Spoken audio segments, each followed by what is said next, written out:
السلام علیکم ورحمۃ اللہ وبرکاتہ۔ مکرم ناظرین گرامی، جن لمحات میں ہم ابھی سانس لے رہے ہیں یہ محرم الحرام کا مہینہ شروع ہو چکا ہے۔ 1442 ہجری سن ہجری 1442 کا آغاز ہو چکا ہے، اور یہ جو مہینہ ہے یہ حرمت والے مہینوں میں سے ہے۔ قرآن کریم میں 10ویں پارے میں اللہ تعالیٰ فرماتے ہیں کہ 4 مہینے حرمت کے ہیں۔ حدیث پاک میں اس کی تشریح ہے کہ وہ 4 مہینے کون سے ہیں، اس کی وضاحت ہے۔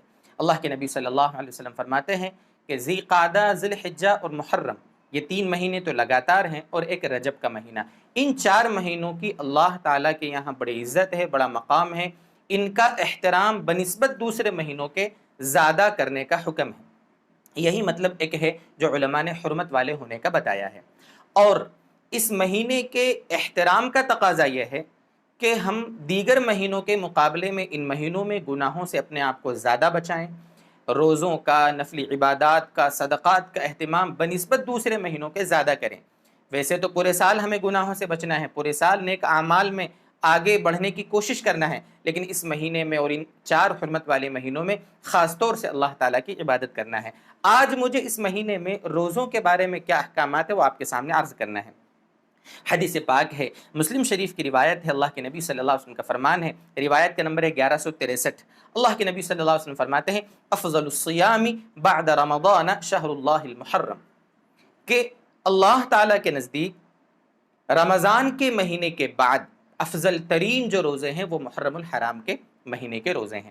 اس لیے پورے مہینے میں جتنا ہم چاہیں روزہ رکھیں اتنا کم ہے۔ بڑی فضیلت ہے اللہ کے یہاں تقرب کا، اللہ تبارک و تعالیٰ کے یہاں قربت کا بڑا بہترین موقع ہے جو اللہ تعالیٰ نے اس مہینے کی صورت میں ہمیں عطا فرمایا ہے۔ اب دوستو بزرگو، جتنا ہو سکے روزے رکھیں گے فضیلت حاصل ہوگی، لیکن اس میں جو 10 محرم کا دن ہے وہ انتہائی عظمت والا دن ہے، انتہائی۔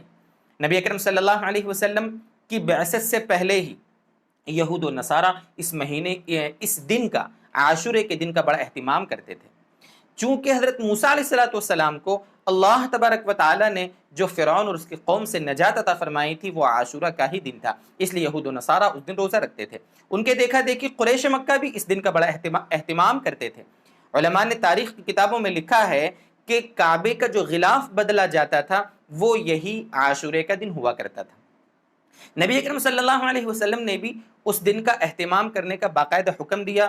اس دن روزہ آپ بھی رکھتے تھے، اپنے صحابہ کو بھی ترغیب دیتے تھے، بلکہ علماء نے لکھا ہے کہ رمضان کے مہینے کے جو روزے تھے فرض ہوئے تھے ہجرت کرنے کے بعد، مدینہ میں جانے کے بعد، اس سے پہلے اس دن کا روزہ فرض تھا مسلمانوں پر بھی، لیکن جب رمضان کے روزے جب فرض ہو گئے، ان کی فرضیت آ گئی، تو عاشورے کے روزے کی فرضیت منسوخ ہو گئی۔ علماء نے اس سلسلے میں اصول لکھا ہے کہ جو چیز پہلے فرض تھی بعد میں منسوخ اگر ہو جاوے تو اس کا استحباب باقی رہتا ہے۔ اس لیے بہرحال عاشورے کا روزہ جو ہے اس کو رکھنا مستحب ہے، بڑی فضیلت ہے اس کی۔ حدیث پاک میں آتا ہے، آپ صلی اللہ علیہ وسلم کی صحیح روایت موجود ہے کہ عاشورے کے روزے کی فضیلت یہ ہے کہ اللہ کے نبی صلی اللہ علیہ وسلم فرماتے مجھے امید ہے کہ گزشتہ 1 سال کے گناہ عاشورے کے روزے کی وجہ سے معاف ہو جاتے ہیں۔ صغیرہ گناہ، چھوٹے جو گناہ ہوتے ہیں، بڑے گناہوں کے لیے تو آپ جانتے ہیں کہ ان کے لیے تو توبہ شرط ہے، استغفار شرط ہے۔ یہاں ایک بات اور یہ بھی سمجھ لیں کہ صرف عاشورے کا روزہ رکھنا اور آگے پیچھے ایک روزہ نہ رکھنا یہ مکروہ تنزیہی لکھا ہے علماء نے، کتابوں میں فتاوی میں بات موجود ہے۔ اس لیے ہمیں خلاصہ کلام یہ ہے کہ روزے پورے محرم کے مہینے میں جتنے چاہیں رکھیں، 1، 2، 10، 20، 25 جتنے چاہیں رکھیں، اللہ تعالیٰ ثواب دیں گے، بڑی فضیلت کی چیز ہے۔ البتہ اگر ہم پورے مہینے نہ رکھ پائیں، زیادہ نہ رکھ پائیں، تو کم سے کم اتنا اہتمام کریں کہ 9، 10 محرم یا 10، 11 محرم 2 دن کے روزے رکھیں۔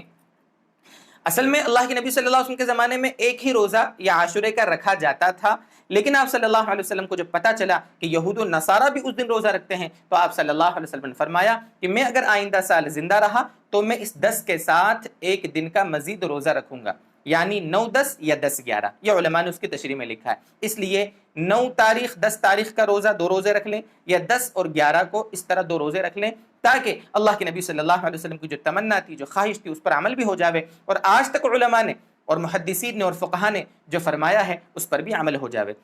لیکن اگر کوئی شخص ایک ہی روزہ رکھے گا صرف 10 تاریخ کا، تب بھی اس کو یہ فضیلت 1 سال کے گناہوں کی حاصل یعنی معافی کی حاصل ہو جائے گی۔ یہ ہے معتدل بات اس سلسلے میں۔ اللہ تعالیٰ ہمیں اس مہینے کی قدر کی توفیق دے، عاشورے کی قدر کی توفیق دے اور خوب عبادتوں کی توفیق دے۔ وآخر دعوانا ان الحمد للہ رب العالمین۔